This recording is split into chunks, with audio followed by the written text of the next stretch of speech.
같이 기도하시겠습니다. 사랑이 많으신 참 좋으신 우리 아버지 하나님, 주님을 대적하고 주님을 원망하고 주님을 등지며 살아가던 우리를 구원 얻는 순간까지 오래 참아주시고 십자가에 죽기까지 사랑해 주심을 감사드립니다. 하루하루 삶 속에서 구원의 크기를 알게 하시고 받은 은혜를 보답하고자 하는 마음을 주시고 주님을 향한 열심을 주시니 더욱 감사드립니다. 지금까지 지내온 모든 것이 은혜임을 고백합니다. 우리 입술에서 늘 감사와 찬양이 그치지 않도록 하나님 도와주시옵소서. 말씀을 옳게 분별하고 자신을 주께 드리기를 힘쓰며 주님이 주신 것에 만족하며 지족하는 마음을 가지고 이 땅에서 빛과 소금의 향기를 나타내며 주님 뜻을 이루는 우리의 삶이 되게 도와주시옵소서.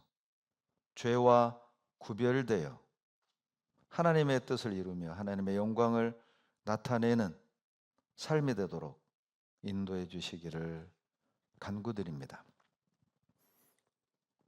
버릴 것은 버릴 줄 알고 붙잡아야 할 것은 끝까지 붙잡을 줄 아는 합당한 믿음을 우리에게 주시며 싸워야 할 것과는 피 흘리기까지 싸우며 용서하고 사랑해야 할 형제 자매들과는 서로 사랑으로 하나 될 줄 아는 주님의 온유한 마음을, 지혜를 우리 모두에게 주시기를 간구드립니다. 우리 가운데 한 사람도 예수의 일은 구하지 아니하고 자기를 구하는 안타까운 모습 없게 도와주시옵소서. 지난 한 주간 세상에서 치열하게 살아왔습니다. 우리 형제자매님들 말씀으로 위로해 주시고 치료해 주시고 다시 일어설 용기와 능력과 마음을 주시기를 간구드립니다. 혹여라도 죄 가운데 있다면 죄에서 구별되게 하시고 우울한 마음과 낙심된 심령 가운데 있다면 그곳에서 벗어나서 하나님의 영광을 나타내고 하나님을 찬양하는 삶을 살도록 도와주시옵소서. 4차 멕시코 선교를 내일 새벽에 출발하게 됩니다. 선교팀 영육간의 건강 지켜주시고 이번 선교를 통해서 에스카레세가 교회, 깜페체 교회가 든든히 세워지며 많은 영혼이 구원을 얻고 하나님께 영광이 되게 도와주시옵소서. 병상에 계시는 많은 주의 자녀들이 있습니다. 주님께서 치료해 주시고 위로해 주시고 힘을 더하여 주시옵소서. 멀리 외국에서 복음을 위해 수고하시는 선교사님들과 가정 하나님이 건강 주시고 필요한 은혜로 더하여 주시기를 간구드립니다. 특별히 우리 평택과 후원 관계를 맺고 있는 멕시코 에스카르세가 교회, 깜페체 교회, 칠레 이끼끼 교회, 그리고 일본 야마기 전도사님 가정에도 하나님께서 은혜로 채워주시고 합당한 진리의 길 가운데 이끌어 주시기를 간절히 바라고 원합니다. 이 시간 성령께서 우리 가운데 도로 역사하셔서 주님의 뜻을 옳게 분별하고 또 하나님 앞에 우리의 삶을 드리기로 결단하는 시간이 되도록 도와주시옵소서. 우리를 사랑하시는 예수님 이름으로 감사하며 기도드렸습니다. 아멘. 히브리서 2장 1절로 4절입니다. 히브리서 2장 1절로 4절.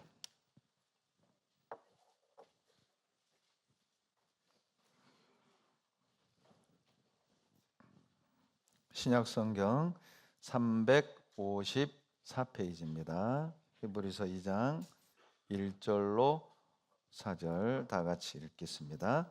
그러므로 모든 들은 것을 우리가 더욱 간절히 삼갈지니 혹 흘러 떠내려갈까 염려하노라. 천사들로 하신 말씀이 견고하게 되어 모든 범죄함과 순종치 아니함이 공변된 보응을 받았거든 우리가 이같이 큰 구원을 등한히 여기며 어찌 피하리요? 이 구원은 처음에 주로 말씀하신 바요 들은 자들이 우리에게 확증한 바니 하나님도 표적들과 기사들과 여러 가지 능력과 및 자기의 뜻을 따라 성령에 나눠주신 것으로서 저희와 함께 증거하셨느니라. 히브리서는 수신 그 대상이 말 그대로 히브리인입니다. 왜 사도 바울이 유대인을 상대로 히브리서를 기록하게 되었냐면 이 당시 유대인 중에 예수님을 믿는다고 고백했던 많은 사람들이 있었습니다. 그런데 예수님을 믿는다고 고백하면서도 또 마음의 한켠에 유대주의적인 어떤 그런 사고와 믿음을 버리질 않았어요. 쉽게 얘기하면 자, 예수님은 예수님대로 믿고 그리고 이제 구약 시대에 자기 선조들이 늘 지켜왔던 율법 그리고 성막 제사 이것을 지내야만 마치 믿음이 점점점 더 온전해져 가는 것처럼 믿는 그런 유대인들이 많았다는 것이죠. 그 소식을 들은 사도 바울께서 히브리서를 통해서 유대인들이 아직도 붙잡고 있는 성막 제사라든가 천사 숭배라든가 그리고 선지자를 또 안식일을 우월하게 여기는 그 유대주의적 사고를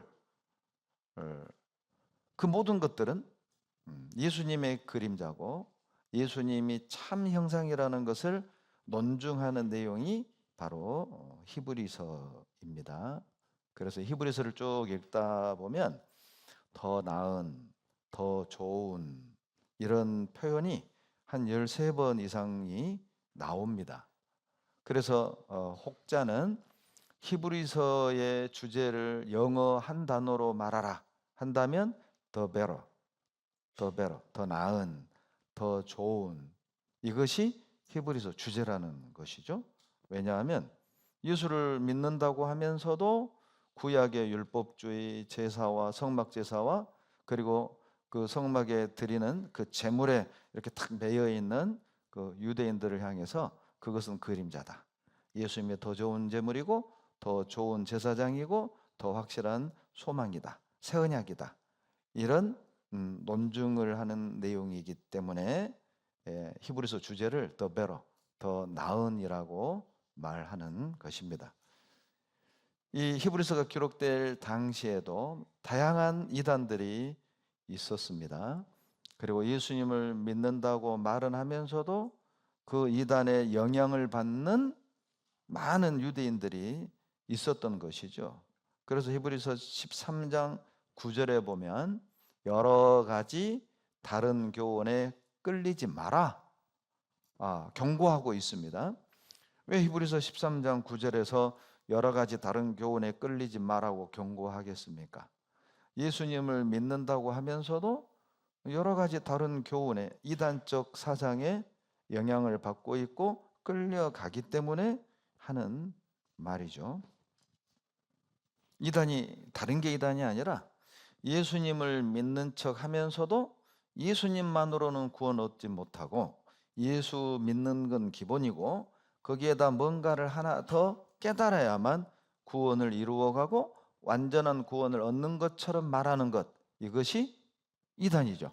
그래서 존 스토트라는 그리스도인은 이단의 정의를 간단히 이렇게 내렸습니다. 이단이란 예수 플러스 something 예수님에다가 뭔가를 더해서 완전한 데 나아간다고 가르친다면 예수 믿는 건 기본으로 말하고 십자가의 보혈은 기본으로 말하고 거기에다 뭔가를 하나 더 깨달아야만 구원 얻는 것처럼 말한다면 그것이 이단이다. 아주 쉽고도 명확한 정의인 것이죠.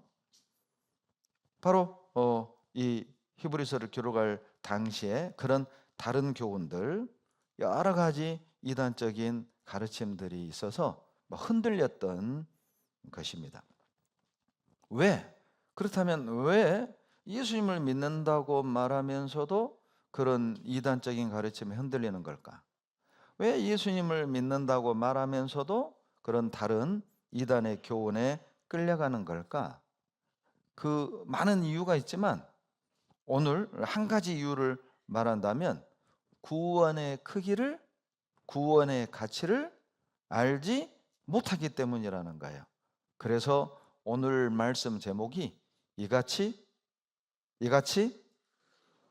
큰 구원, 이렇게 얘기하시면 안 됩니다. 이같이 큰 구원, 이렇게 얘기를 하셔야 돼요. 크기가 좀 이제 가늠이 오죠? 여러분, 이같이 큰 구원이 더 커 보여요? 이같이 큰 구원이 더 커 보여요? 예. 그 목사의 그 성도들이에요. 예. 그러니까 이같이 큰 구원, 우리가 얻은 이 구원이 얼마나 큰 건지 알면 이단의 교훈에 안 끌려간다니까요.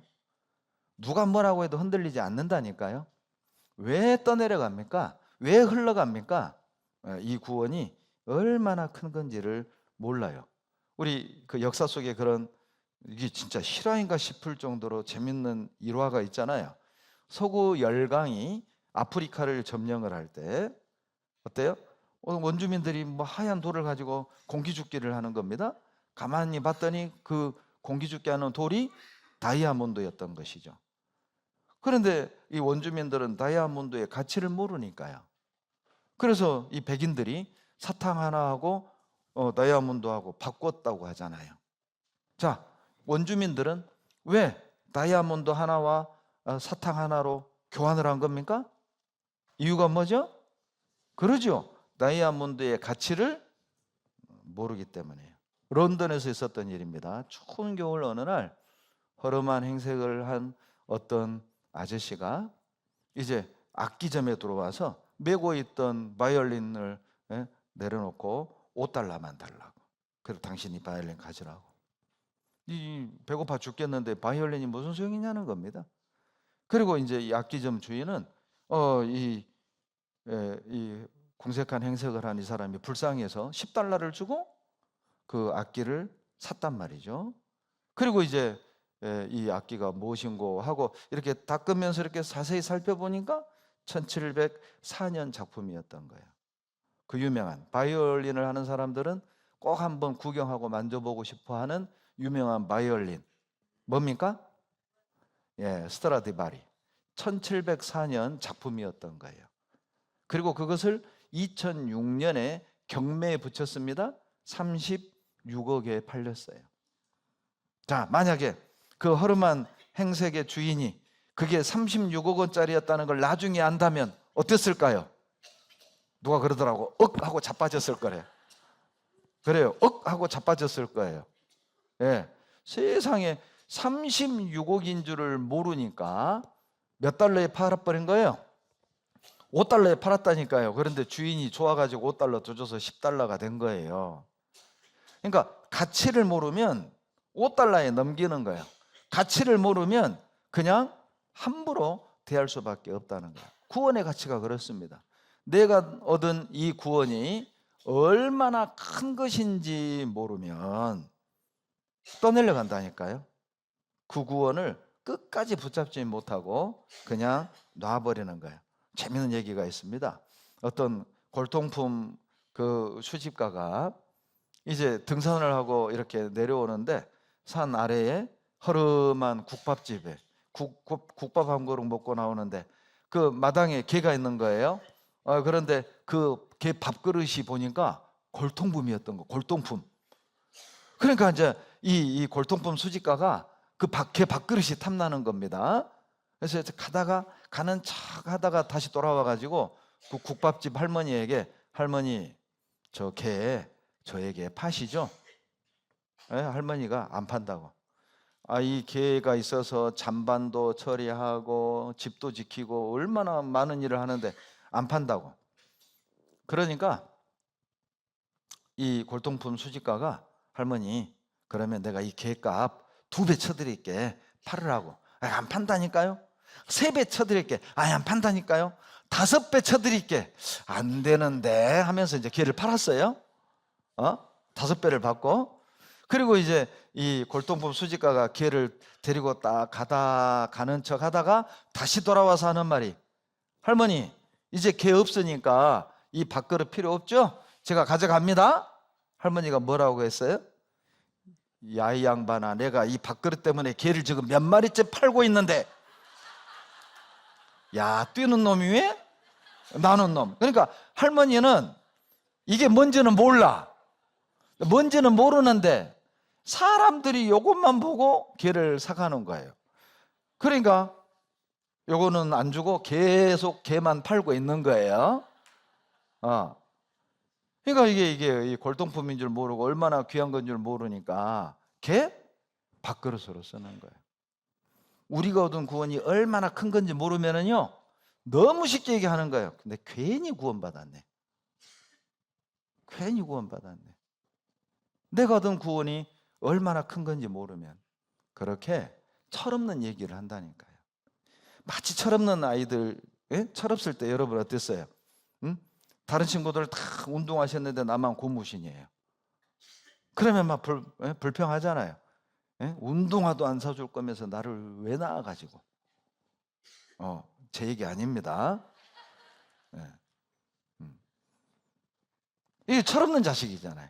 그리고 막 부모에게 따지는 거예요. 해준 게 뭐 있냐고. 철없는 자식이죠.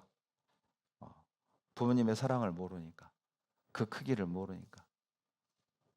여러분, 우리의 신앙이 그와 같습니다. 오늘 말씀을 통해서 우리 모두가 내가 얻은 이 구원이 얼마나 큰 것인지를 조금이라도 느꼈으면 좋겠어요. 그래서 이 구원의 크기를 알고 내가 겪는 이 어려움, 내가 겪는 이 아픔, 내가 겪고 있는 마음에 가지고 있는 이 모든 문제들이 문제가 안 됐으면 좋겠고, 장애가 안 됐으면 좋겠고, 그냥 뛰어넘어서 갔으면 참 좋겠다. 그런 소망을 가지고 오늘 말씀을 준비했습니다. 구원의 가치를 모르기 때문에 다른 털을 닦는 거예요. 이 구원의 가치를 모르면 다른 것에 관심이 가게 돼 있습니다.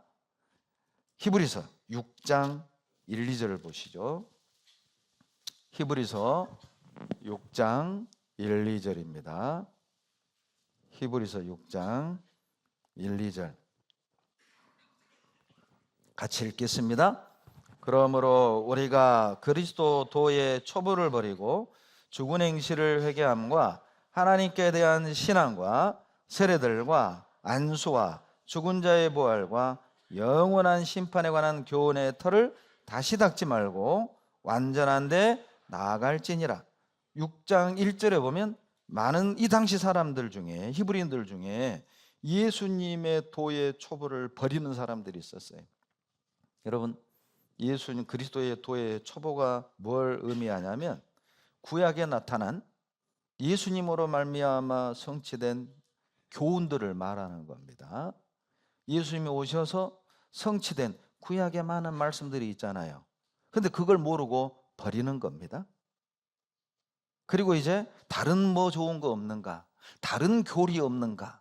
다른 듣기 좋은 설교 없는가? 이런 식이었던 것이죠. 그리스도의 도의 초보를 버리고 다른 털을 닦으려는 어리석은 사람들이 이 당시에 있었다는 거예요.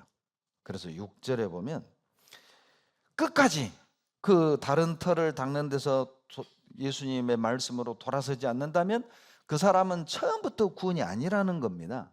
처음부터 구원이 아니었기 때문에 예수님을 믿는다고 말하다가 엉뚱한 데 빠져서 돌아오지 않는다는 것이죠. 6절이 그걸 의미하는 겁니다. 다 같이 읽겠습니다. 5절 6절을 같이 읽겠습니다. 하나님의 선한 말씀과 내세의 능력을 맛보고 타락한 자들은 다시 새롭게 하여 회개케 할 수 없나니 이는 자기가 하나님의 아들을 다시 십자가에 못 박아 현저의 욕을 보임이라. 여러분, 4절부터 읽어보면 이 은사를 맛보고 성령에 참여한 바가 되고 하나님의 선한 말씀과 내세의 능력을 맛본 뒤에 타락한 자들은 처음부터 구원이 아닌 사람들인 겁니다. 어떤 분들은 이 말씀을 오해하고 4절과 5절의 경험이 구원이다 이렇게 잘못 알고 구원받고 난 뒤에 죄 지으면 6절 지옥 간다 이렇게 잘못 가르치는 분들이 계셔요. 그러나 4절과 5절을 잘 봐봐요. 맛만 본 겁니다. 그 안에 들어오지 않은 사람들입니다. 예를 들면 이런 케이스가 되겠죠. 성경 강연에 참석해서 성경이 사실인 것도 알고 하나님이 살아계신 것도 알고 죽음으로 끝이 아닌 것도 알고 심판이 있는 것도 알면서도 안 믿는 분들 있잖아요. 저는 그런 분들을 많이 상담해 봤거든요. 안 받아들이는 거예요. 심지어는 목사님 성경이 사실이고 천국 지옥 있는 것도 저 믿어요. 그러나 저는 구원 아직 안 받을래요. 이런 분도 만나봤어요. 왜? 버리지 못한 죄가 있었어요. 바람 피우고 있었거든요. 제가 상담한 분 중에 한 분입니다. 그러니까 자기는 사귀고 있는 사람을 버릴 수 없기 때문에 구원 안 받겠다는 거예요. 다 사실인 줄 안다고 하면서도. 이게 뭡니까? 맛만 본 거죠. 맛만 본 거예요. 딱 사로잡히지 않았어요. 그리고 타락한 거예요. 우리 주변에 그런 사람들 많잖아요. 말씀 그렇게 여러 번 듣고도 성경 사실인 거 알고도 하나님 살아계신 거 알고도 천국 지옥 있는 것도 알면서도 심판이 있을 걸 뻔히 알면서도 복음을 의도적으로 안 받아들이는 사람 있잖아요. 몰라요. 여기도 계실지. 여기도 그런 분이 있을 수 있잖아요. 계신 거 아는데 구원을 안 받아들여. 믿는데 복음을 안 받아들여. 안 바뀌어. 죄를 안 버려. 그게 뭐예요? 십자가에 예수 그리스도를 현재 욕을 보이는 거예요. 무시하는 거예요.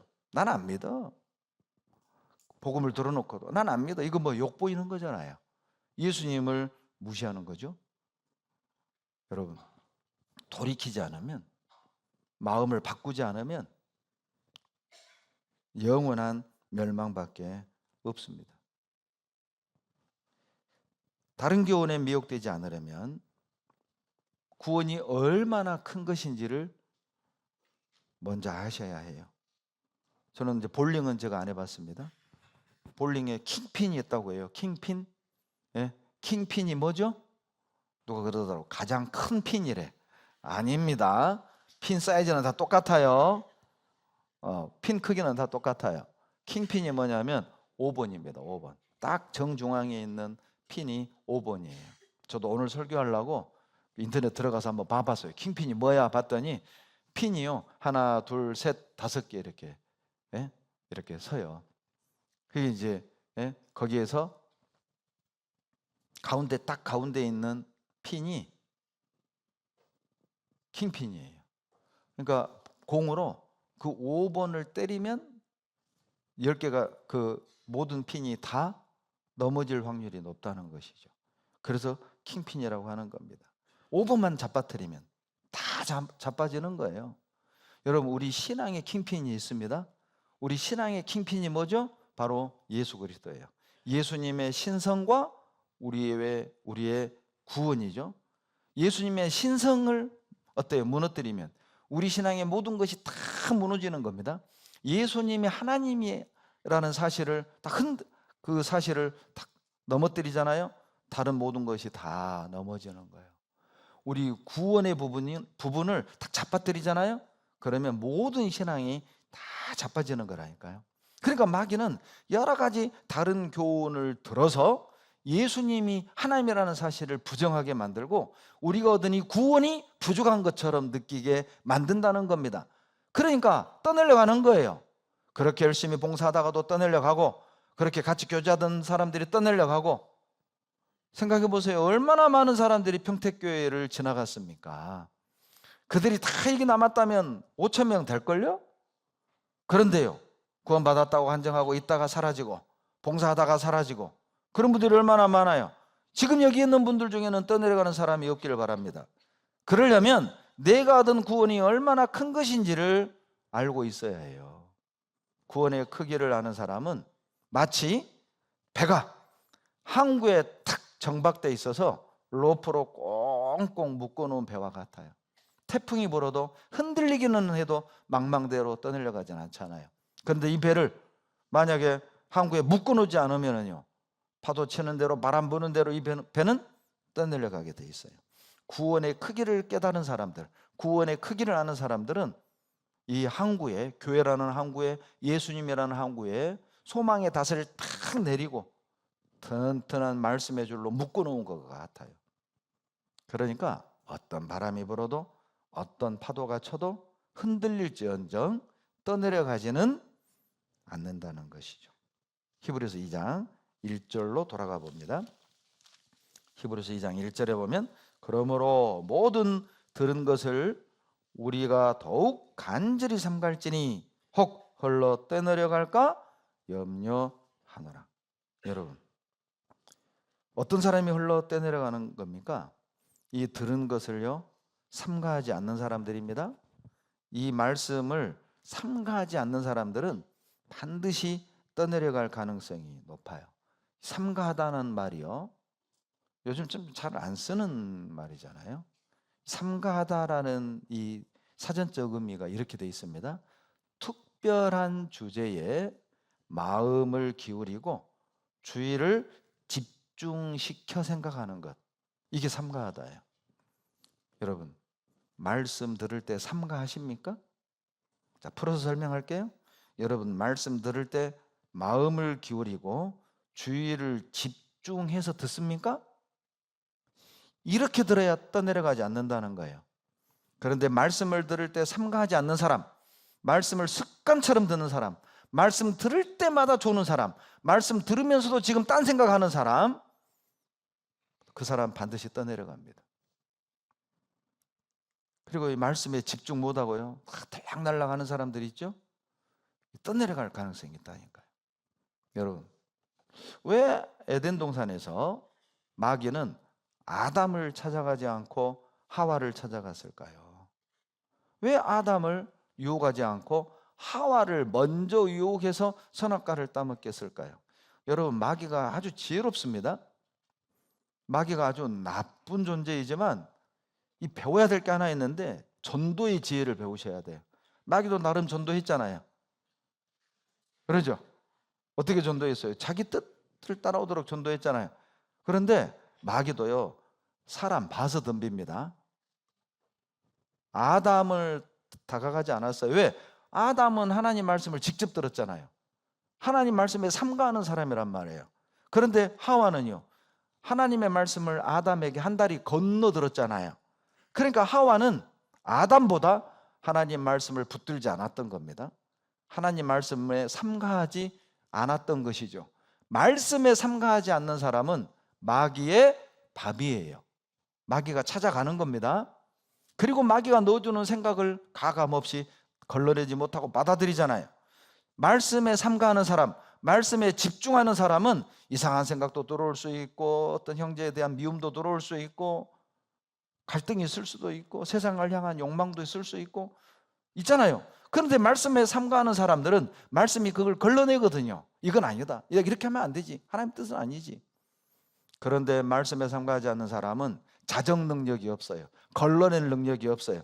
그러니까 화나면 화나는 거고 미우면 미운 거고 세상이 좋으면 그거 얻어야 되고 가져야 되고 그렇게 살아가는 거예요. 여러분, 말씀에 삼가하시나요? 말씀에 주의를 집중하고 있습니까? 마음을 기울이고 듣고 계십니까? 제가 지난번 고흥 집회를 갔는데요 강단에 딱 서서 이렇게 쫙 봤는데 그런 경험도 처음이에요. 강당이 딱 찼어요. 뒤에 서서 들어요. 자리가 부족해가지고. 그런데 90%가 노인이에요. 지금 시골교회가 그런 상황입니다. 근데 제가 또 하나 놀랐어요. 2시간 설교를 하는데 들락날락하는 분들이 안 계셔요. 제가 깜짝 놀랐어요. 보통 노인들은요 화장실 자주 가거든요. 그런데 고흥 식구들은요 얼마나 말씀에 탁 집중을 하든지 빨려드는 거 있잖아요. 여러분도 막 TV 재밌다 보면 입 벌리고 보죠. 막 들어가잖아요. 그런 분위기? 그러면 강사가요 막 흥납니다. 흥이 나서 설교가 일찍 끝나요. 여러분, 막 강사가 설교를 좀 길게 했다. 누군가가 듣는 태도가 안 좋은 거야. 그러면 길어져요. 막 설명을 해줘야 되거든요. 집중시켜야 되거든요. 그러니까 원고에도 없는 유머를 해야 돼. 걱정 마세요. 지금 원고대로 가고 있어요. 걱정하지 말아요. 예. 그러니까 이제 길어지는 거예요. 사족이 많아지니까. 여러분, 집중하셔야 됩니다. 그러면 반드시 떠내려가질 않아요. 쓸데없는 어떤 다른 교훈에 영향을 받지 않는다는 뜻입니다. 3절 보시면요. 3절에 우리가 이같이 큰 구원을 등한히 여기면 어찌 피하려? 또 누가 떠내려갑니까? 등한히 여기는 사람이 떠내려갑니다. 등한히 여긴다는 말은 가볍게 여기는 거죠. 구원을 가볍게 여기는 사람, 뭐 구원 그까짓 거. 그래서 그 사람 구원 안 받을 가능성이 커요. 구원은 기본. 근데 괜히 구원 받았네. 이런 마음들 있잖아요. 그런 분들 떠내려갈 가능성이 높다니까요. 여러분, 왜 우리가 전도 집회를 다 아는 내용을 또 듣고 또 듣는 겁니까? 저는 89년에 구원을 받았습니다. 그리고 한 달에 두세 번 집회를 합니다. 그냥 외워서도 할 수 있습니다. 그런데도 저는 또 듣고 또 합니다. 여러분, 몰라서 우리가 집회를 또 듣고 하는 게 아니에요. 다 아는 내용이지만 복음이라는 게 참 하나님의 능력이라는 것이요. 똑같은 내용인데, 전도 집회 내용은 똑같은 내용이는데 복음은 전할수록 뇌가 감동받아요. 다 아는 내용이잖아요. 뇌가 울컥해요. 뇌가 뜨거워져요. 복음은 그런 겁니다. 왜요? 러브 스토리잖아요. 하나님 말씀이잖아요. 그러니까 복음은 또 듣고 할수록 그 구원의 크기를 알아가게 되는 거예요. 예수 그리스도의 사랑의 넓이 길이 높이 깊이를 더 깨달아가게 되는 거예요. 그러면 신앙생활은 스스로 하게 돼 있다니까요. 아직 타인의 강권, 전도인의 전화, 구역장의 전화, 조장의 전화 때문에 교제를 나오고 신앙생활하고 있는 분이 계시다면 그분들은 아직 구원의 크기를 모르고 있는 겁니다. 주님의 사랑의 넓이 길이 높이 깊이를 모르니까 타인의 강건에 끌려오는 거예요. 그거라도 잘한 겁니다. 그런데 또 듣고 또 듣고 또 듣잖아요. 깨달아요. 아, 구원이 이런 거구나. 은혜가 이런 거구나. 주님 사랑이 이런 거구나. 딱 잡히는 겁니다.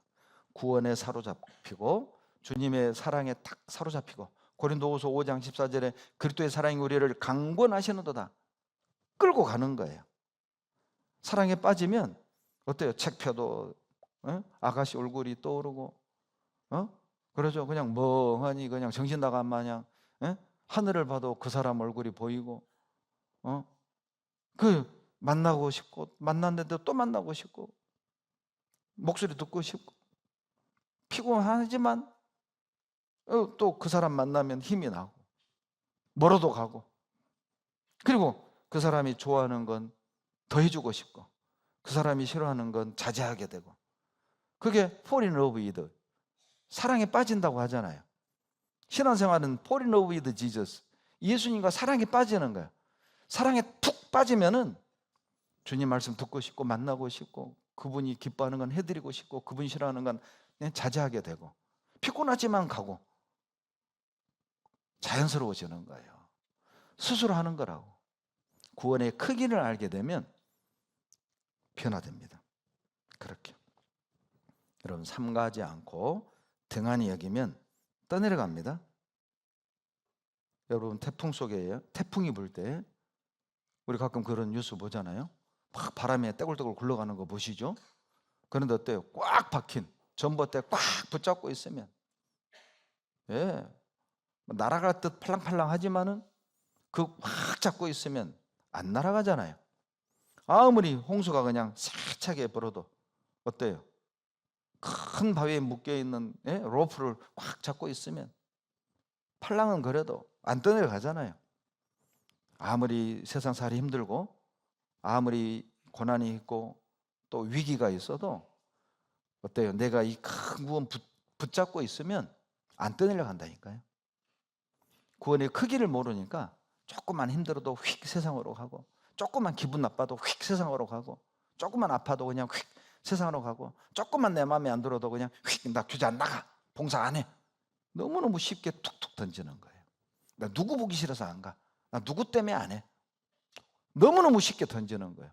왜? 그분은 구원의 크기보다 미움이 더 크기 때문에 그래요. 구원의 크기보다 세상이 더 크니까 따라가는 거예요. 사람은 더 큰 거 따라가게 돼 있습니다. 여러분, A라는 총각보다 B라는 총각이 더 잘생겼어요. 누구 따라가요? 봐요, B 따라가잖아요. 더 큰 놈 따라간다니까요. 여러분, 1번 아가씨가요 2번 아가씨보다 훨씬 이뻐요. 남자들은 누구 따라가요? 역시 우리 그리스도인들은 달라요.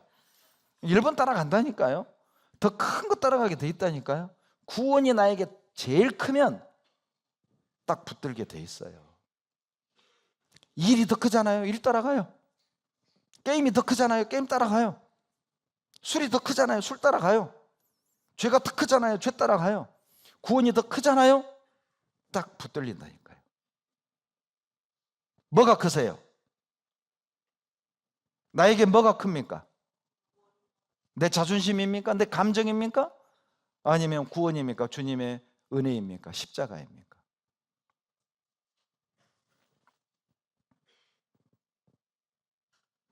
히브리서 10장을 한번 찾아봅시다. 히브리서 10장 28절로 29절입니다. 히브리서 10장 28절로 29절. 모세의 법을 피한 자도 두세 증인을 인하여 불쌍히 여김을 받지 못하고 죽었거든 하물며 하나님 아들을 밟고 자기를 거룩하게 한 언약의 피를 부정한 것으로 여기고 은혜의 성령을 욕되게 하는 자의 당연히 받을 형벌이 얼마나 더 중하겠느냐? 너희는 생각하라. 얼마나 더 중하겠느냐? 여러분, 심판에 경중이 있다는 뜻이잖아요. 지옥 가면 똑같이 지옥 가는 게 아닙니다. 경중이 있다니까요. 누가 더 중한 심판을 받습니까? 성령을 욕되게 하는 사람, 언약의 피를 부정한 것으로 여기는 사람, 하나님 아들을 밟는 사람. 야, 십자가 피 묻는다고 구원 받냐? 야, 그렇게 구원 받냐? 구원이 쉽냐? 구원이 단번에 되냐? 이게 뭐예요? 하나님 아들을 밟는 거예요. 주님이 이루신 놀라운 십자가의 구속 사건을 자기 나름대로 폄하하는 거잖아요. 그게 그렇게 쉬워? 그렇게 간단히 돼? 단번에 돼? 하나님 아들을 밟는 겁니다. 그 사람이 받을 형벌이 더 중하다. 십자가에 예수님은 흘려보내고 다른 것을 크게 여기고 붙잡는 사람은 심판을 피할 수 없습니다. 자, 이제 왜 그러면 구원이 큰 구원일까요? 도대체 우리가 얻은 구원이 왜 큰 구원입니까? 이유가 있습니다. 예수님이 직접 말씀하시고 직접 이루신 구원이기 때문에 큰 구원입니다. 히브리서 2장 찾겠습니다. 히브리서 2장 2절.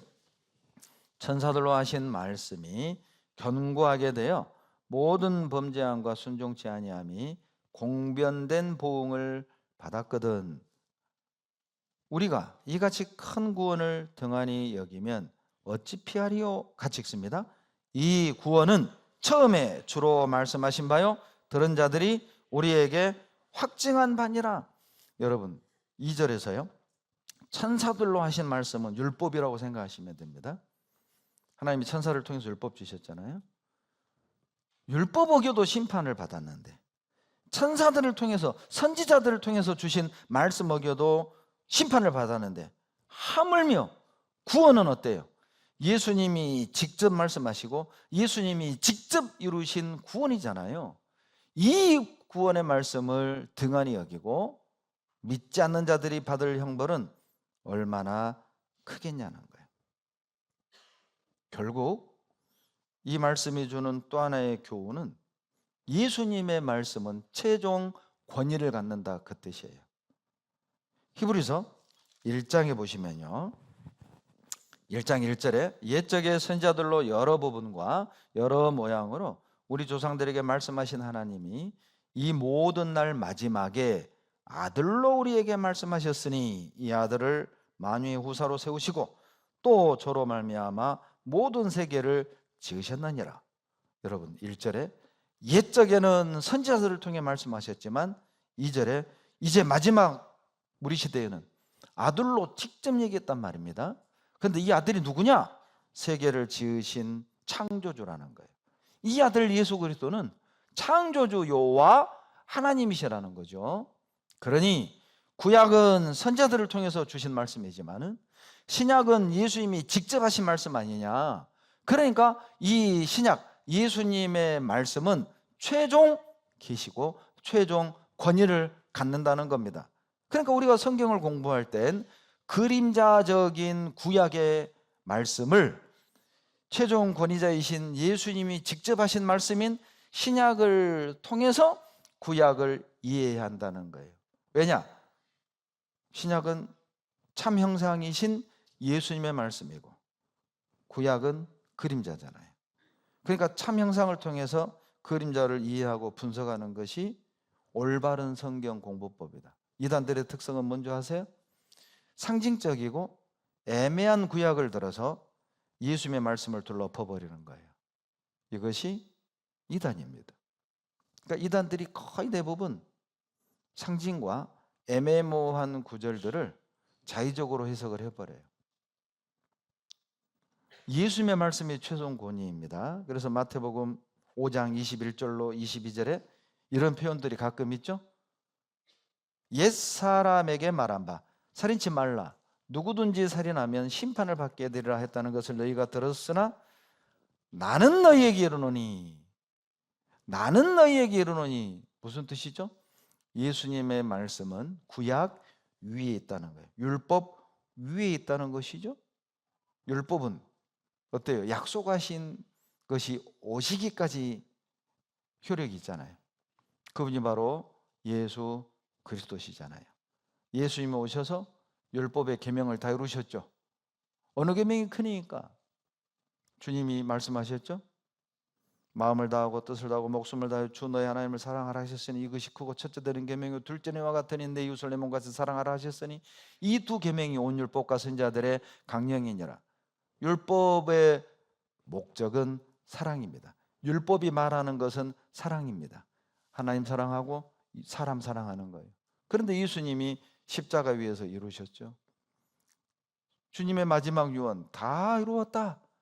내 죄를 갚는 일을 다 이루었다. 그런 의미도 있지만 구약에 예언된 모든 말씀을 다 이루었다. 그런 의미도 있고 예수님과 관련된 모든 예언을 다 이루었다. 그런 의미도 포함되어 있고 그리고 율법도 다 이루었다.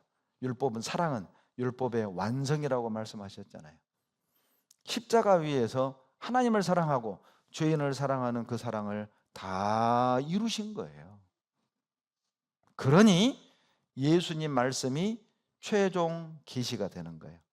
항상 성경을 공부할 땐 신약으로 구약을 이해하고 예수님 말씀으로 애매한 말씀들을 이해하는 것이 안전하고 올바른 성경 공부 방법입니다. 마태복음 5장 27절 28절에도 간음하지 말라 하였다는 것을 너희가 들었으나 나는 너희에게 이르노니 여자를 보고 음욕을 푸는 자다 마음에 이미 간음하였느니라. 주님의 말씀이 훨씬 구체적이고 그리고 주님 말씀이 훨씬 강력한 권위를 갖는 거예요. 생각만 해도 간음이단 말이죠. 훨씬 더 구체적이잖아요. 훨씬 더 세부적이죠. 훨씬 더 무섭습니다. 예수님의 말씀이 최종 계시이기 때문에 예수님의 말씀으로 죄인들을 심판하는 겁니다. 요한복음 12장 48절에 나를 저버리고 내 말을 받지 아니한 자를 심판할 리가 있으니 곧 나의 한 그 말이 마지막 날에 심판하리라. 여러분, 왜 우리 구원이 큰 겁니까? 예수님이 직접 말씀하셨고 예수님이 직접 이루신 구원이기 때문에 큰 구원인 겁니다. 또 하나 우리의 구원이 큰 이유는 나 같은 더러운 죄인이 하나님 자녀 되는 구원이거든요. 여러분, 우리가 구원받는 순간 하나님 가족이 되는 겁니다. 히브리서 2장 11절을 찾습니다. 히브리서 2장 11절 같이 읽겠습니다. 거룩하게 하시는 자와 거룩하게 함을 입은 자들이 다 하나에서 난지라. 그러므로 형제라 부르시기를 부끄러워 아니하시고. 여러분, 11절에 거룩하게 하시는 자, 예수님입니다. 거룩하게 함을 입은 자, 구원받은 우리들이죠. 하나에서 났다, 하나님을 말하는 겁니다. 예수님도, 구원받은 우리도 하나님 한 분에게서 났잖아요. 그게 뭐예요? 형제 자매란 뜻입니다. 가족이라 그 뜻입니다. 나 같은 사람을 형제라 부르는 걸 부끄럽게 생각하지 않으셨어요? 여러분, 윤석열 대통령 가족이 된다, 얼마나 영광이에요. 이재용 회장과 가족이 된다, 여러분 꿈 아니에요? 만수르하고 가족이 된다. 만수르 모르실란가? 부의 상징 만수르. 그거 얼마나 엄청난 거잖아요. 예? 그런데 하나님과 가족이 되는 거예요. 여러분, 우리 집안이 보통 집안 아닙니다. 모르고 계셨죠? 여러분, 우리 집안이 보통 집안이 아니에요. 우리 집에 형님이 계시는데 모세 형님 계시고요, 바울 형님 계시고요, 베드로 형님 계시고. 예? 여러분, 우리 집안이 보통 집안이 아니라니까요. 성경에 나오는 위인들과 같은 집안이잖아요. 에베소서 2장 19절 한번 찾아봅시다. 여기 실겨 놓으시고. 에베소서 2장 19절 실겨 놓으세요. 여기에 다시 돌아올 겁니다. 에베소서 2장 19절 같이 읽겠습니다. 그러므로 이제부터 너희가 외인도 아니요 손도 아니요 오직 성도들과 동일한 시민이요 하나님의 권속이라. 이 권속이 가족이다, 그 말입니다. 여러분, 구원받는 순간 이제 우리는 손님도 아니고 외부인도 아니라니까요. 가끔 어떤 식당 가면은 문에다 딱 붙여놓잖아요. 예? Only step, 직원 외에는 출입 금지, 관계자 외 출입 금지, 예? 이런 거 있잖아요. 그러죠? 천국문에 딱 그렇게 써질 줄 몰라. 관계자 외 출입 금지. 자, 우리는 들어가요, 못 들어가요? 들어가요. 우리는 관계자거든. 우리는 관계자잖아요. 우리는 가족이잖아요. 우리는 권속이잖아요. 그러니까 우리 구원이 큰 거요, 작은 거요? 예, 큰 구원입니다. 구원받는 순간 천국 백성이 되는 것이고 하나님의 가족이 되는 거라니까요. 여러분, 구원받는 순간 대가족 되는 겁니다. 옆에 보세요. 이게 다 형제 자매고 가족이잖아요. 옆 사람 봐봐요. 예, 우리 가족이 이렇게 많아. 우리 가족이, 예, 다 누나, 이모, 고모, 삼촌이요. 예? 우리 가족이 우리 가족. 예, 별로 안 반가워하는 눈치. 예? 예. 우리 가족이라니까. 이렇게 많아졌다니까요. 함께 울고 함께 웃고 함께 하나님의 나라를 위해 희생하고 헌신하고 같이 땀 흘리고 때로는 같이 피도 흘리고, 우리가 그런 관계잖아요. 외로울 필요 없어요. 이제 곧 뭐 설날 다가오는데 아이고 찾아오는 사람도 없고 아이고 나는 혼자고. 아니요, 뭐 혼자예요. 옆에 이렇게 가족이 많은데. 예. 외로울 필요도 없고 쓸쓸할 필요도 없고 허전할 필요도 없어요. 그리고 왜 우리 구원이 큰 구원이냐? 사망에서 해방되는 구원이거든요. 자유케 되는 구원이거든요. 그러니까 큰 구원이라니까요. 히브리서 2장 15절을 돌아가 봅니다. 히브리서 2장 15절입니다. 히브리서 2장 15절 다 같이 읽겠습니다. 또 죽기를 무서워함으로 일생에 매여 종노릇 하는 모든 자들을 놓아주려 하심이니라. 여러분, 우리가 얻은 이 구원은요, 죽음의 공포로부터 자유케 해줘요. 제가 들은 어떤 자매님 간증 중에는요, 그렇게 복음을 반대하던 이 시아버지가 계셔요. 안 들어. 그런데 이 시아버지가 암에 걸려 죽어갑니다. 자기가 알아요. 죽는다는 걸 알아요. 어느 날부터는 이 아버지가 눈을 안 감아요. 왜? 눈을 감으면 눈을 못 뜰 것 같아요. 옆에서 병간호하던 큰아들이 너무 괴로운 겁니다. 충실하게도 안 주무시니까. 그러니까 이 아들이요, 너무 답답하니까 구원받은 재수 씨에게 전화한 거야. 재수 씨, 와가지고 좀 아버지 어떻게 좀 해보라고. 그러니까 이 시숙도 이게 이제 하나님 힘을 빌어야만 된다는 걸 안 거죠. 그리고 이 둘째 며느리가 와가지고 아버지를 달래기 시작했어요. 아버지, 죽음을 피할 수는 없습니다. 반드시 죽어야 됩니다. 그런데 천국을 가시는 방법이 있습니다. 천국을 가면 하나님이 우리 눈에서 눈물 벗겨주시고 죽는 것도 없고 아픈 것도 없는 그런 세상으로 하나님이 인도하십니다. 구원 받으셔야 됩니다. 이분이요. 그러면 어떻게 해야 내가 구원을 받느냐. 그리고 목사님 모셔서 상담을 하기 시작했어요. 그리고 구원을 받고 그날부터 잠을 주무시기 시작했어요. 여러분, 구원 얻잖아요. 사망의 두려움으로부터 자유케 됩니다. 우리는 압니다.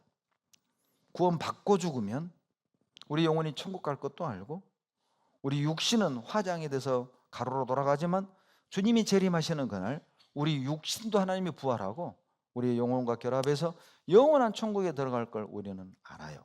또 구원을 받고 살다가 우리가 죽음을 만나기 전 주님이 공중에 재림하실 때 우리는 죽음을 보지 않고 하나님 나라에 들어갈 것도 우리는 알고 있습니다. 그러니까 구원받은 사람은 살면 살아서 좋고 죽으면 죽어서 좋고, 그래서 우리에겐 죽음은 공포의 대상이, 두려움의 대상이 아닌 거예요. 죽음의 공포로부터 자유케 됩니다. 그래서 큰 구원인 거예요. 여러분, 무엇이 죽음으로부터 자유케 할 수 있겠습니까? 기독교 역사 속에서 7천만 명의 순교자가 있었습니다. 이 순교자들이 때로는 가죽이 벗겨 죽임을 당하고 기름가마솥에 튀겨 죽임을 당하고 불에 발부터 살살살 태워서 죽임을 당하고 목만 땅에다 땅 밖으로 빼놓고 몸을 땅에다 묻고 그리고 뙤약볕에 말려서 죽이고, 그런데 그렇게 죽임을 당하면서 야, 나 괜히 예수 믿었다, 내가 괜히 구원받았다, 후회한 사람이 없었다는 거예요. 그들은 화형을 당하고 사자에게 찢겨 죽임을 당하면서도 찬양을 불렀습니다.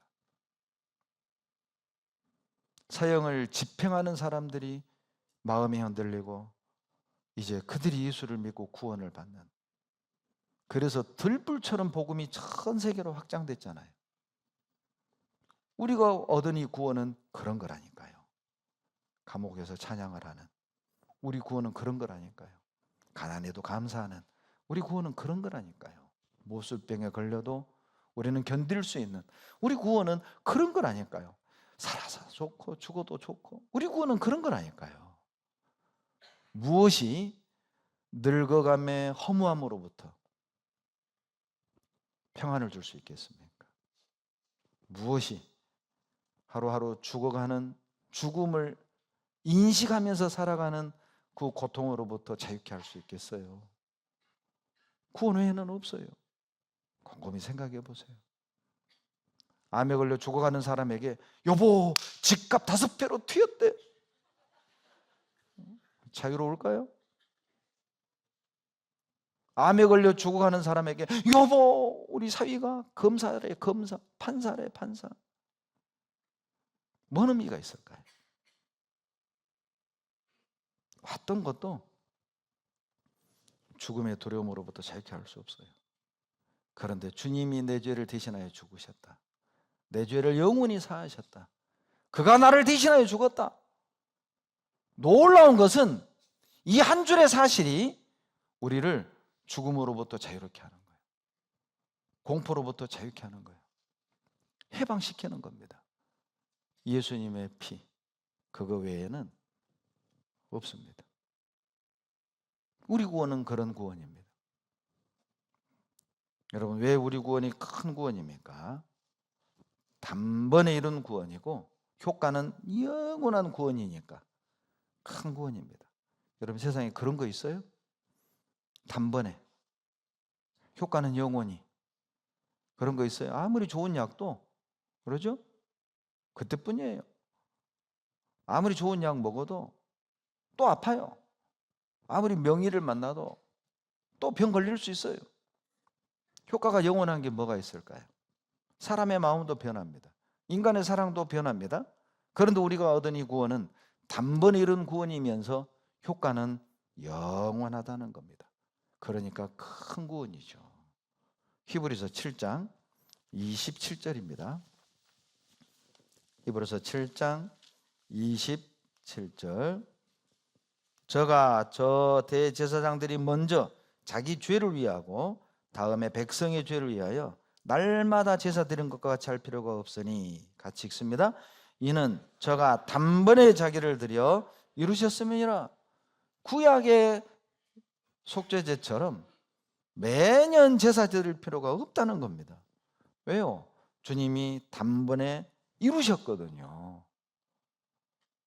구원은 단번에 이루셨고 효력은 영원하니까 큰 구원이라니까요. 여러분, 이거 느낄 수 있어야 됩니다. 이 말씀에서 여러분 마음에서 확신이 있어야 됩니다. 9장 26절입니다. 히브리서 9장 26절. 그리하면 그가 세상을 창조할 때부터 자주 고난을 받았어야 할 것이로되, 같이 읽습니다. 이제 자기를 단번에 제사로 드려 죄를 없게 하시려고 세상 끝에 나타나셨느니라. 여러분, 주님에게는 하루가 1000년 같아요. 2000년 전에 오셔 죽으셨잖아요. 주님에게는 세상 끝입니다. 이틀 지난 겁니다. 우리에게는 2000년이지만 하나님에게는 시간의 의미가 없어요. 어제도 계셨고 오늘도 계시고 내일도 계실 것이고, 어찌 보면 영혼이라는 개념이 현재가 아닐까 싶어요. 오늘 이 시간이 멈춘다, 영원한 거잖아요. 근데 지옥은 어떤 것일까요? 아픈데 그 시간이 딱 스탑, 영원해, 멈춰버려. 계속 아파, 그게 영원이잖아요. 행복한 그때 딱 시간이 멈춰, 계속 행복할 거 아니에요. 여러분, 왜 우리 구원이 큰 겁니까? 단번에 영원히 이루셨어요. 그래서 큰 구원인 겁니다. 10장 10절에도 보시면요, 우리를 단번에 거룩하게 만들었잖아요. 10장 10절 같이 읽습니다. 이 뜻을 좇아 예수 그리스도의 몸을 단번에 들이심으로 말미암아 우리가 거룩함을 얻었노라. 여러분, 왜 구원은 단번에 얻는 거냐면 예수님의 몸을 들여 얻은 구원이니까요. 예수님이 단번에 죽으셨잖아요. 몸을 단번에 들이셨잖아요. 그러니까 우리도 구원을 단번에 얻는 거예요. 왜 우리가 단번에 구원 얻는 겁니까? 내가 이루는 구원이면 열심히 믿어가면서 이루어가겠죠? 근데 구원은 내가 이루는 게 아니에요. 주님이 주시는 선물이에요. 주님이 피 흘려 이루신 구원이기 때문에 주님이 단번에 피 흘리시고 단번에 죽으셨으므로 우리는 단번에 구원을 얻고 효력은 영원한 것이므로 우리가 거룩함을 얻게 된 것입니다. 종교적인 행위나 종교적인 열심을 통해서 우리가 거룩함을 얻는 것이라면 어때요? 열심히 했을 때는 거룩해졌다가 좀 시들면은 더러워졌다가 거룩과 더러움이 반복되겠죠. 그런데 우리의 영혼이 죄로부터 거룩하게 되는 유일한 방법은 예수님의 피 외에는 없어요. 그러니까 주님이 2000년 전에 단번에 피 흘려 죽으셨고 그것이 사실이라면 우리의 죄가 영원히 용서된 것은 사실이고 우리는 그 약속의 말씀을 믿습니다. 믿는 자들에게 효력이 그때부터 발생되는 거예요. 믿지 않는 자들에게는 그 사람의 죄도 용서된 게 사실이지만 효력이 발생되지 않아요. 효력이 발생되지 않아요. 믿는 자에게만 효력은 발생되는 겁니다. 그래서 거룩하게 되는 거예요. 믿습니까? 믿습니까? 이미 구약에 예수님이 우리를 단번에 구원할 것도 예언되어 있죠. 스가랴 3장 9절에 내가 새길 것을 새기며 이 땅의 죄악을 며칠에 제하리라? 며칠에 제하리라? 하루에 제하리라. 스가랴 3장 9절 말씀입니다. 하루에 구원할 것을, 단번에 구원할 것을 주님이 예언하셨고 그 예언도 이루셨다니까요. 여러분, 단번에 이루신 구원이므로 우리 구원은 영원한 거예요. 히브리서 5장 9절 보겠습니다. 히브리서 5장 9절입니다.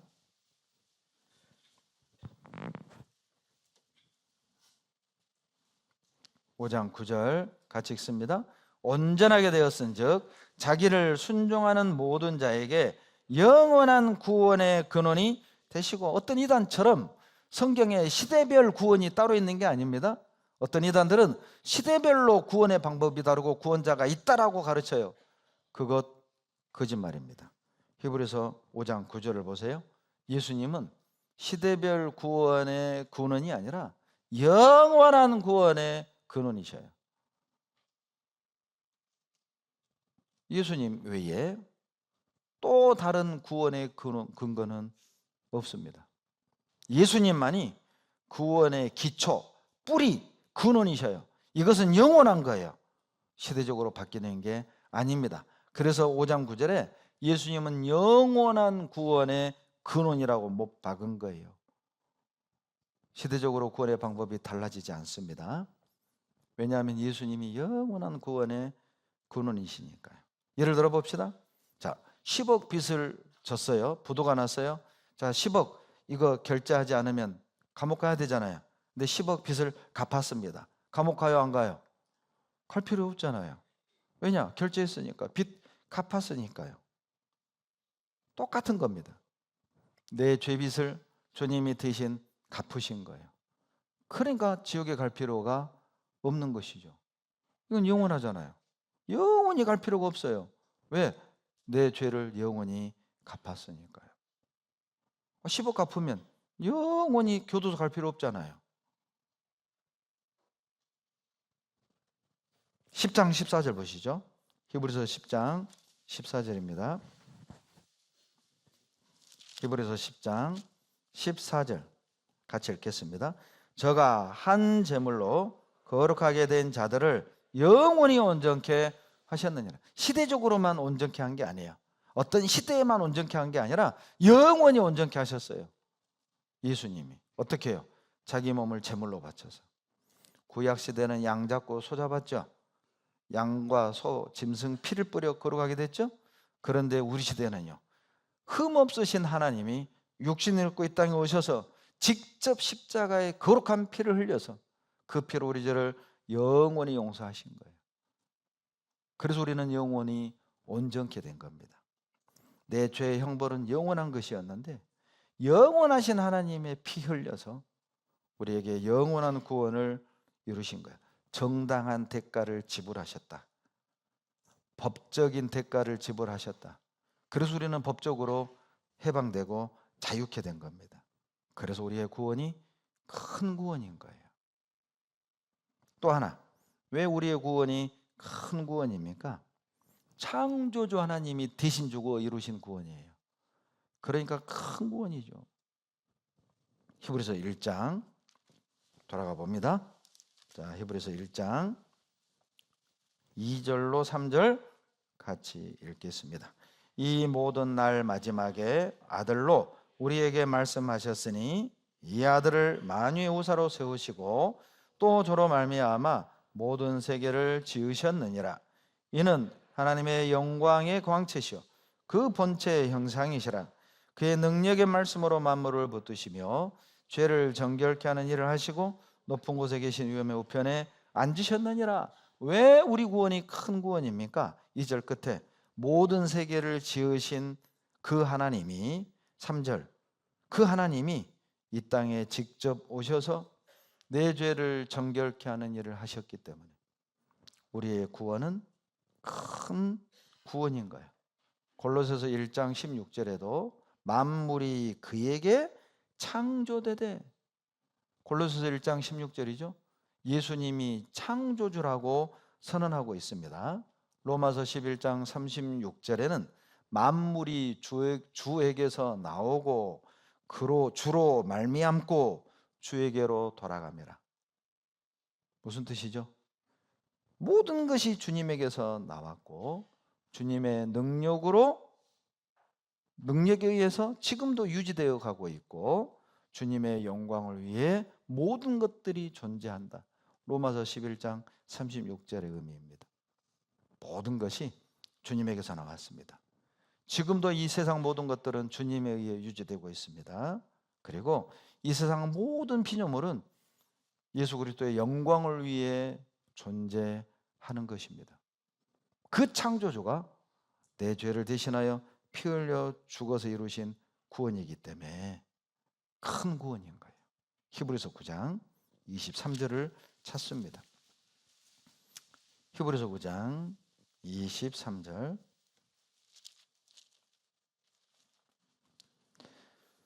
그러므로 하늘에 있는 것들의 모형은 이런 것들로서 정결케 할 필요가 있었으나 하늘에 있는 그것들은 이런 것들보다 더 좋은 제물로 할지니라. 땅에 짐승피, 양피, 송아지 피로 드렸던 그 모든 것들은 하늘에 있는 것들의 모형이다. 그런데 이제 더 좋은 제물로 제사를 드려야만 완벽한 제사가 되는 거다. 그러면 더 좋은 제물이 뭐냐? 예수 그리스도다. 히브리서 9장 12절입니다. 히브리서 9장 12절 다 같이 읽겠습니다. 염소와 송아지의 피로 아니하고 오직 자기 피로 영원한 속죄를 이루사 단번에 성소에 들어가셨느니라. 이제 이 말씀의 의미를 아시겠죠? 히브리인들이, 유대인들이 구약의 제사법을 붙들고 있으니까 그것들은 하늘에 있는 것들의 모양이다. 예수님이 더 좋은 제물이다. 예수님이 오셔서 자기 몸을 자기 피로 영원한 속죄를 이루시고 단번에 성소에 들어가셨지 않냐. 이걸 붙잡아야지. 왜 짐승 피 붙잡냐? 매년 제사 드리는 제사를 붙잡는 거냐? 왜 그림자를 붙잡는 거냐? 오직 예수 외에는 없다. 그래서 우리 구원이 큰 구원인 거예요. 이것이 새 언약입니다. 어떤 이단들은 이 새 언약이 신약이다 이렇게 말하는데 거짓말입니다. 여러분 히브리서 8장에 말하는 예레미야 31장 31절에 말하는 새 언약은 신약을 말하는 게 아니라 예수님이 피 흘려 우리 죄를 단번에 영원히 용서해 줄 것에 대한 약속인 거예요. 보세요. 히브리서 9장 15절을 보시죠. 15절 다 같이 읽겠습니다. 이를 인하여 그는 새 언약의 중보니 이는 첫 언약 때에 범한 죄를 속하려고 죽으사 부르심을 입은 자로 하여금 영원한 기업의 약속을 얻게 하려 하심이니. 예수님이 새 언약의 중보자셔요. 예수님이 피 흘려서 새 언약을 성취하고 이루셨다 그 뜻입니다. 그래서 누가복음 22장 20절에 6월절 날 십자가에 못 박히기 전날 밤 어때요? 포도잔을 들고 제자들에게 뭐라고 말씀하셨죠? 이 잔은 내 피로 세운 뭐예요? 새 언약이니. 누가복음 22장 20절입니다. 예수님의 피가 새 언약입니다. 예수님이 피 흘려 죽으셔서 단번에 우리 죄를 영원히 사해 주실 것이 예수님의 새 언약이라니까요. 그래서 우리가 얻은 이 구원이 큰 구원입니다. 왜 큰 구원입니까? 삼위일체 하나님이 이루신 구원이기 때문에 큰 구원이에요. 창세전부터 성부 하나님은 계획하셨고 성자 하나님은 이 땅에 오셔서 그 구원을 이루셨고 성령 하나님은 지금도 그 구원을 전파하고 계셔요. 삼위일체 하나님이 계획하시고 성취하시고 전파하시는 그 구원이기 때문에 우리가 얻은 구원은 큰 구원이라니까요. 여러분 예수님이 하나님이십니다.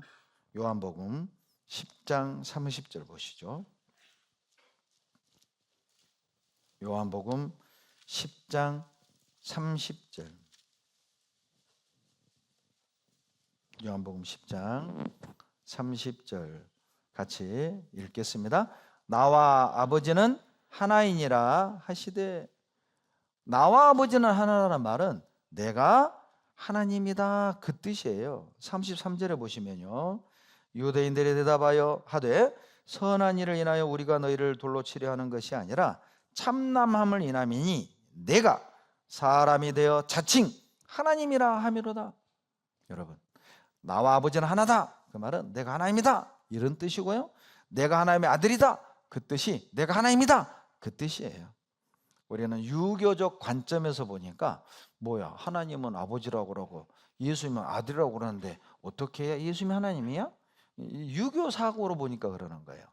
그런데 여러분, 이 당시 중동 지역의 관습으로 보면 내가 아들이다, 그 말은 내가 하나님이다, 그 뜻이 되는 거예요.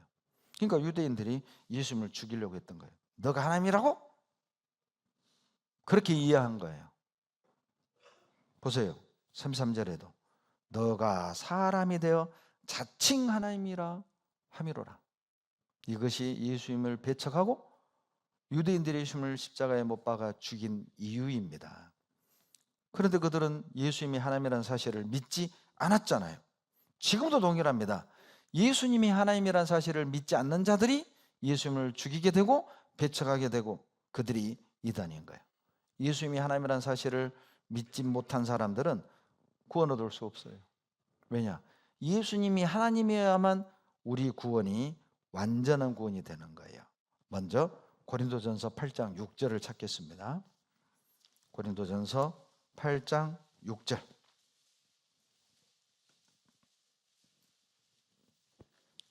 고린도전서 8장 6절. 사도 바울도 예수님이 하나님이라는 사실을 알고 있습니다. 같이 읽습니다. 그러나 우리에게는 한 하나님 곧 아버지가 계시니 만물이 그에게서 났고 우리도 그를 위하며 또한 한 주 예수 그리스도께서 계시니 만물이 그로 말미암고 우리도 그로 말미암았느니라. 6절은 똑같은 내용을 두 번 반복하는 겁니다. 하나님 한 분이다. 하나님이 창조했다. 그 뒤에 예수님도 한 분이다. 예수님이 창조했다. 그 말이 그 말이잖아요. 이 말은 예수님이 창조주 하나님이다, 그 뜻이에요. 한 하나님, 한 예수님, 한 성령, 이 세 분이 한 분인 거예요. 여러분, 왜 삼위일체를 이해 못하냐면 이 땅에는 삼위일체 현상이 없습니다. 세 가지가 하나인 게 뭐가 있어요? 얘기해 보세요. 세 가지가 하나야. 이렇게 설명하는 분 계시죠? 나는 집에서는 아버지고 교회에서는 목사고 어머니에게는 아들이다. 근데 배운 게 한 사람이다. 이건 실은 삼위일체를 설명하는 게 아니에요. 이건 양태론이라는 건데 정확한 설명이 되지 못합니다. 성경이 말하는 삼위일체는 이겁니다. 예수님 계시고 하나님 계시고 성령이 있는데 한 분이에요. 벌써 머리 아프죠? 삼위일체는 이해하는 게 아니라 믿는 겁니다. 사실이니까요. 이해할 수가 없어요. 어떤 학자가 말하기를 삼위일체를 이해하려는 사람은 미쳐버릴 것이다. 그건 이해하는 게 아닙니다. 성경이 이렇게 말씀하고 있고 실제 사실이기 때문에 우리는 믿는 거죠. 뭐 계란이, 달걀이 껍질이 있고 흰자 있고 노른자가 있고 그래도 하나의 달걀이다. 이것도 정확한 해석이 아니에요. 물은 H2O인데 액체, 고체, 얼음, 그리고 기체, 수증기, 그런데 H2 하나다. 이것도 정확한 설명이 아니에요. 나무가 뿌리, 몸통, 가지, 그런데 하나다. 이것도 정확한 설명이 아니에요. 그러나 그렇게 설명은 하지만 정확한 설명은 되지 못합니다. 정확한 설명은 세 개인데 하나다. 그런 현상이 없다니까요. 다른 세 가지가 하나인 게 없다니까요. 그런데 사실입니다. 요한 1서 5장 7절을 보세요. 요한 1서 5장 7절.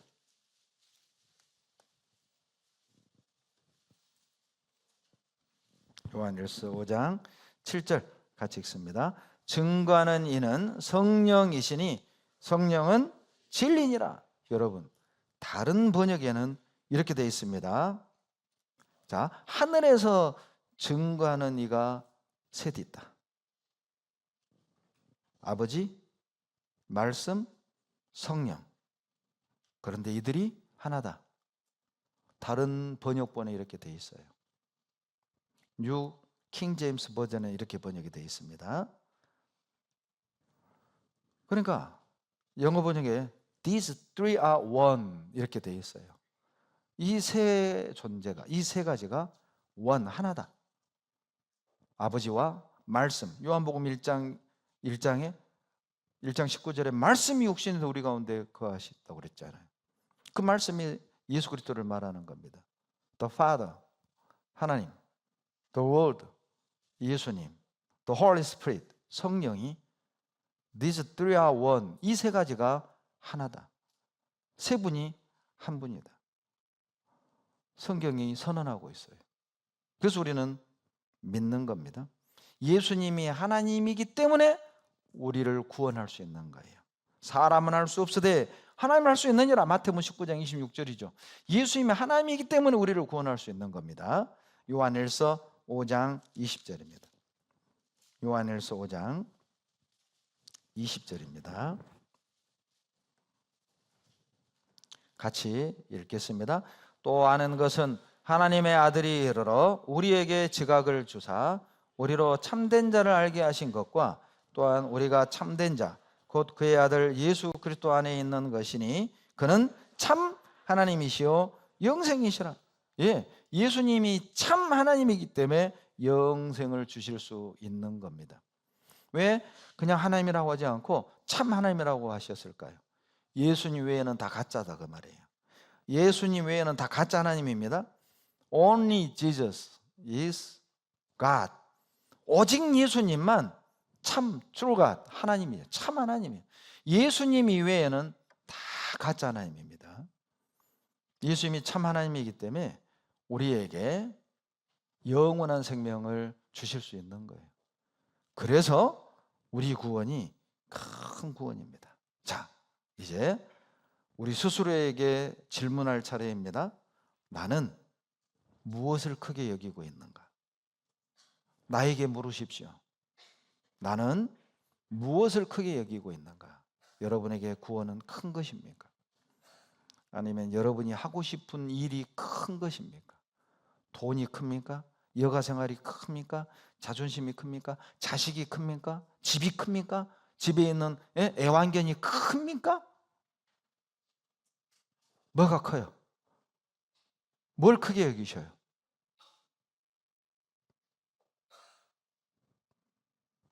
구원이 큰 구원이 아니면 떠내려간다니까요. 여러분 창세기 25장 34절에 에서가 장자의 명분을 경홀히 여겼잖아요. 장자의 명분을 가볍게 여겼잖아요. 작게 여겼잖아요. 소홀히 여겼잖아요. 뺏겼습니다. 눈물을 흘리며 구했지만 기회를 얻지 못했어요. 여러분 작게 여기면 뺏깁니다. 경홀히 여기면 내 것이 안 된다니까요. 떠내려 간다니까요. 다단과 온족속은 자기들이 레위지파로서 하나님 가까이서 섬기는 그 봉사의 직분을 작게 여겼잖아요.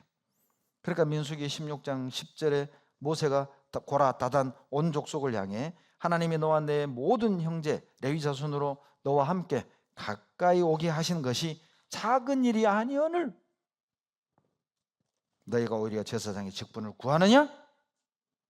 자기 직분을 작게 여기고 모세를 원망하고 대적했잖아요. 하나님이 너하고만 함께 하느냐? 우리도 레위지파야. 우리도 성막에서 일하는 사람이야. 하나님 너하고만 말씀하냐? 민수기 16장에서 대적했잖아요. 그리고 하나님이 땅을 열어 고라와 다단 온 족속을 다 삼켜 죽여버렸죠. 여러분, 내가 누리고 있는 것들을 작게 여기면 세상 것에 함몰됩니다. 귀한 걸 몰라요. 기쁨도 뺏겨요. 세상 것에. 세상에 함몰돼 가지고 기쁨도 없고 자원하는 마음도 없고 교제 가고 싶은 마음도 없고. 왜? 세상에 확 묻혀가지고 고라와 다단과 온 족속처럼 땅에 갈라져 탁 묻어버렸잖아요. 세상에 탁 묻혀서 기쁨도 없고 감사도 없고 자원하는 마음도 없고 습관처럼 왔다 갔다 억지로 왔다 갔다. 그러니까 능력이 안 나타나는 것이죠. 나를 통해 주님이 역사하지 않는 겁니다. 곰곰이 생각해 보십시오. 왜 주님은 나를 통해 일하지 않는가? 나에게 무엇이 큰가의 문제일 수 있다니까요. 내가 무엇을 크게 여기는지.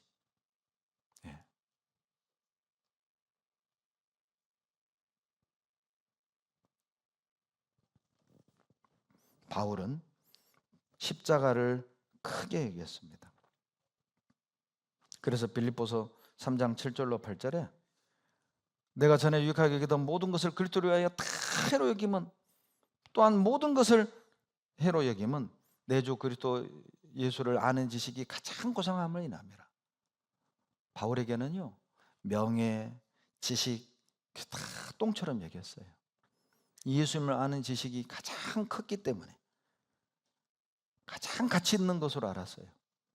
그래서 그 외의 모든 것들은 다 버렸잖아요. 여러분, 바울은요, 많은 것을 포기했습니다. 많은 걸 포기했지만 가장 좋은 걸 얻었어요. 그러면 된 거 아닙니까? 많은 걸 포기하고 잃었어도 가장 좋은 거 얻으면 되는 거잖아요. 여러분, 우리 그런 선택할 수 있으면 얼마나 좋을까요? 내가 주님을 아는 지식이 너무 고상하고 내가 얻은 구원이 너무 커서 신앙생활 하는데 걸림이 되는 많은 것들을 다 좀 버리고 포기하고 정말 중요한 걸 얻을 수 있다면 그것 정말 참 잘한 겁니다. 하나님이 크게 보시는 것, 나도 크게 볼 줄 알아야 됩니다. 하나님이 귀하게 보시는 것을 나도 귀하게 볼 줄 알아야 해요. 그렇지 않으면 귀한 걸 잃습니다. 하나님이 크게 여기는 걸 내가 크게 보지 못하잖아요. 그 큰 거 놓친다니까요. 요나서 4장 10절로 11절에 하나님이 요나 책망했죠. 응? 하룻밤에 났다가 하룻밤에 망한 이 박넝쿨도 너가 아꼈거든. 내가 이 니느웨 성에 있는 좌우 분별치 못하는 12만여 명의 생명과 이 육축을 아끼는 것이 가하지 아니하냐? 요나가 이렇게 끝나요. 그렇게 끝나버려요. 그 뒤에 뭐 요나가 돌이켰다, 뭐 하나님 어떻게 했다, 이게 없어요. 그렇게 하고 딱 끝나버려요. 요나서는 끝난 거예요. 여러분, 나는 뭘 아끼고 있습니까? 나는 뭘 귀하게 여기고 있습니까? 하나님이 아끼는 것을 나도 아끼고 하나님이 귀하게 여기는 걸 나도 귀하게 여기고, 그게 건강한 신앙이라니까요. 그 사람 떠내려가지 않습니다. 우리는 십자가를 귀하게 여겨야 됩니다. 십자가를 끝까지 붙잡아야 돼요. 고린도전서 1장 18절입니다. 고린도전서 1장 18절. 1장 신약 263페이지 18절 다 같이 읽습니다.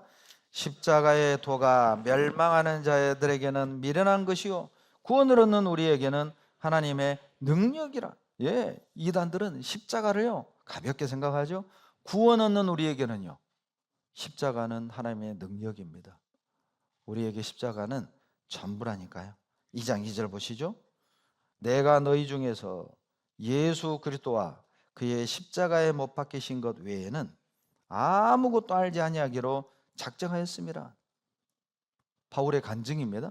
고린도전서 2장 2절에 그리스도와 그의 십자가에 못 박히신 것 외에는 아무것도 알지 아니하기를 원하노라. 여러분, 십자가 외에 중요한 건 뭐가 있을까요? 비유? 계시록? 아무것도 알지 아니하기를 원하노라. 이긴 자? 그것이 진짜 진리였다면 바울은 그렇게 얘기하지 않습니다. 어떻게 얘기할까요? 나는 요한계시록 외에는 아무것도 알지 아니하기를 원하노라. 비유 외에는 아무것도 알지 아니하기를 원하노라. 그렇게 설교하지 않았겠어요? 그러나 바울의 설교를 기억하셔야 됩니다. 예수 그리스도와 그의 십자가에 못 박히신 것 외에는 난 아무것도 알지 아니하기를 원하노라. 그것이 우리에게 전부여야 됩니다. 그것이 나에게 큰 것이어야 한다는 겁니다. 그러면 그것 딱 잡는 겁니다. 그것 딱 굳게 붙잡는 사람은 절대 안 떠내려가요. 예. 사업이 망해도 안 떠내려가요. 돈 없어도 안 떠내려가요. 사랑하는 사람에게 상처받아도 안 떠내려가요. 교회에서 어떤 서운한 일이 있어도 안 떠내려간다니까요. 그런데 이게 큰 구원이 아니면 나 기분 나빠서 교회 안 나가. 나 봉사 안 해. 나 저 자매하고 저 형제하고 구역 바꿔주기 전에는 안 나가. 왜? 그분에게는 구원이 큰 것이 아닙니다. 4장 히브리서 4장 14절 보시죠. 히브리서 4장 14절. 히브리서 4장 14절입니다. 같이 읽겠습니다. 그러므로 우리에게 큰 대제사장이 있으니 승천하신 자 곧 하나님 아들 예수시라. 우리가 믿는 도리를 굳게, 이거 끝까지 잡으셔야 됩니다. 우리의 큰 대제사장이신 예수 그리스도. 예수님은 대제사장이시면서 동시에 더 좋은 제물이 되었어요. 예수님 스스로는 제사장이시며 예수님 스스로가 제물이 됐잖아요. 자기 자신을 스스로 바쳐서 피 흘려 우리를 구원하셨습니다. 우리는 이 큰 구원을 얻은 사람입니다. 어떤 바람이 불어도 흔들릴 필요가 없습니다. 어떤 태풍과 홍수가 와도 우리는 떠내려가지 않습니다. 내가 가지고 있는 것 가운데 여러분, 십자가가 가장 큰 것이 아니면 그 사람 떠내려갑니다. 그러나 내가 가지고 있는 것 가운데 십자가가 가장 큰 것이다, 그 사람 떠내려가지 않을 것입니다. 이 크기를 아는 사람은 반드시 전하게 돼 있어요. 다른 사람에게 전파하게 돼 있어요. 이게 너무 큰 것이니까 나만 가질 수 없잖아요. 나만 알 수 없잖아요. 여러분, 마가복음 5장 19절로 20절에 군대 귀신 들린 자가 예수님이 그 돼지떼에 들어가게 허락하시죠. 2,000마리나 되는 돼지떼 속에 귀신이 들어가서 이 돼지들이 낭떠러지로 뛰어달려 떨어져 죽습니다. 그리고 이 귀신 들린 사람이 정신이 온전하고 벌거벗고 있다가 옷을 탁 입고 제정신으로 돌아왔어요. 이걸 본 마을 사람들이 무서워가지고 예수님께 좀 떠나달라고. 자, 이것도 아이러니죠. 이 기적을 봤으면 대단한 분이구나, 이분 하나님이구나, 우리에게 말씀을 해주십시오, 이게 정상인데 떠나세요. 당신 떠나세요. 떠나는 주님을 붙잡습니다. 귀신 나간 이 사람이 나도 따르겠습니다. 예수님이 말합니다. 너는 집으로 가서 이 큰 일을 내 가족에게 전하라. 그리고 이 귀신 들렸던 사람이 자기 가족에게 돌아가서 복음을 전합니다. 많은 사람들이 믿게 됩니다. 우리는 이 큰 구원을 받았고 이 큰 일을 경험한 사람이잖아요. 우리도 가서 외쳐야 되지 않겠어요? 마가복음 5장입니다. 마가복음 5장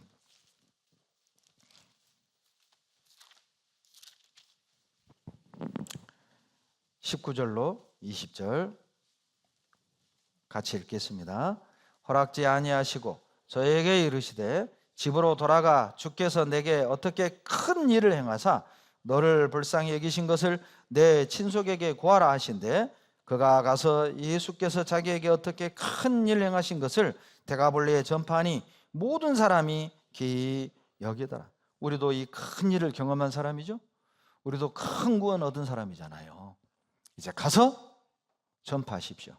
어떻게 주님이 나에게 큰 일을 행하셨는지, 어떻게 나에게 큰 구원을 주셨는지, 내가 얻은 이 구원이 얼마나 큰지 아는 사람은 전하게 돼 있습니다. 이번 한 주간 정말 우리 자매, 형제자매들 마음 가운데 구원의 크기를 알아가는 신앙생활이 됐으면 좋겠습니다. 기도하겠습니다. 좋으신 하나님, 감사드립니다. 소망 없는 우리에게 이 큰 구원을 주심을 감사드립니다. 하루하루 삶 속에서 구원의 크기를 알아가고 우리 주님의 사랑의 넓이 길이 높이 크기를 더욱 깨달아 충만한 삶을 살게 하시고 외치는, 이 복음을 전하는 삶을 살도록 도와주시옵소서. 이 구원이 너무 크기 때문에 생활 속에서 겪는 가난, 아픔, 외로움, 그리고 마음에 받는 상처들 작게 여기고 묵묵히 주님과 동행하는 삶을 살아갈 수 있도록 도와주시옵소서. 변화된 우리 모습을 통해 많은 사람들이 동일한 소망 안에 들어올 수 있도록 도와주시옵소서. 우리를 사랑하시는 예수님 이름으로 감사하며 기도드렸습니다. 아멘.